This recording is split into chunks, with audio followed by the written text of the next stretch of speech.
Hi, welcome back. Today we're going to talk about fear. What is fear? Where does it come from? And why is it even important that we're talking about this?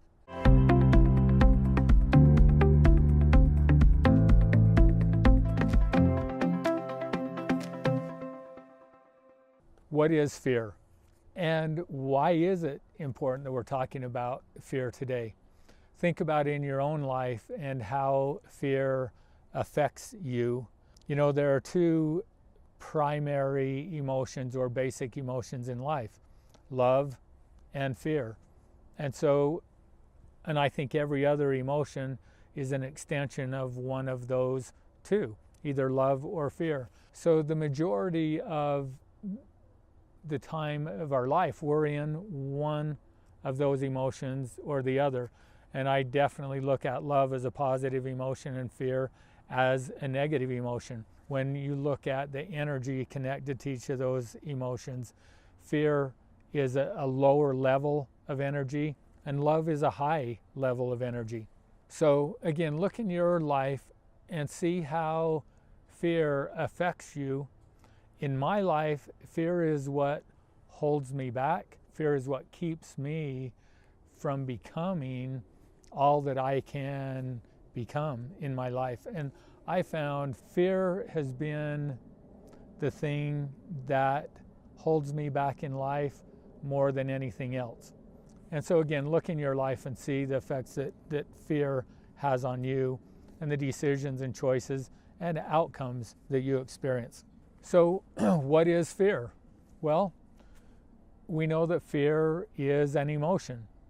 And again, are emotions good or bad? Well, they're neither. Emotions just are. Emotions are energy in motion, and they're neither good nor bad. So could fear serve a useful purpose? Well, if we think about it, there are times that fear definitely can be helpful.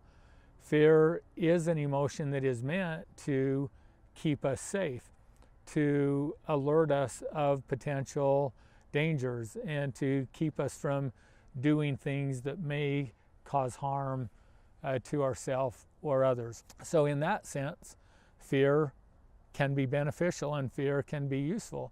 But there are other times that fear is unhealthy and that keeps us from doing and accomplishing what we want in life. So before we talk a little bit more about that, let's go back to the emotion of fear and talk about where emotions come from, or the equation that creates emotion. Oftentimes we think or believe that emotions are caused or created by circumstances or events, by people, by things that happen in our life. So with that, we believe that the equation is the event or the antecedent. So whatever happens first, so the antecedent equals the emotion. So A equals E. Antecedent equals emotion. But we also know that that isn't true. And we can recognize that if we just turn our brains on, we get off of autopilot and we consciously engage and think about this belief. Because you can look at almost any circumstance or situation that more than one person is involved in, and you can see that people will experience the same event and yet experience a different emotion. So the antecedent or the event does not create the emotion. Events and circumstances that occur in our life actually have no meaning. They don't mean anything until we attach meaning to it. And we do that with our thoughts and our beliefs. So we have an event that happens, and then we have a thought or belief about that event, and that creates our emotion. So the correct equation for emotions is the antecedent plus our thoughts equals our emotion. So the cool thing about this is once we recognize and understand that, we realize that we are in control of our emotions, not the events that happen in our life and not the circumstances. But we get to control our emotion based on the thoughts that we choose to think. So Fear is an emotion. It's an emotion that we create with our thoughts. But again, we can look at everything we do for a reason. And emotions do serve a purpose. So if we're feeling that emotion of fear, we can just look at that, recognize it, recognize that we are creating it, we are choosing it, and then we can decide, well, is it serving a useful purpose? Is there a reason to be fearful about a situation? Is it giving us information to help us make a decision or a choice that will benefit us and benefit others?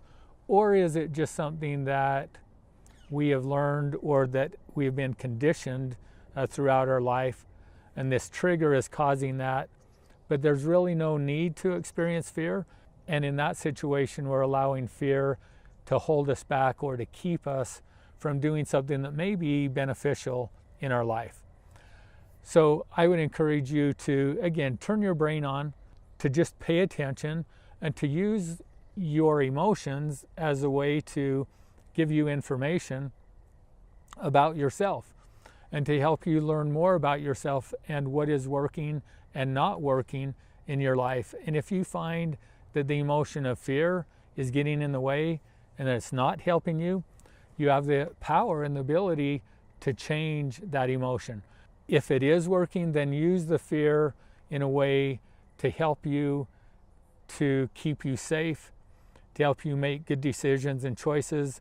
But either way, fear is a tool that we can use to either benefit us and help us in our life, or it can be something that can create problems, challenges, and to hold us back from being all that we can be. Thanks for joining us today. Go ahead and subscribe to our channel, visit our websites, you'll see them listed below, and come and see us again tomorrow.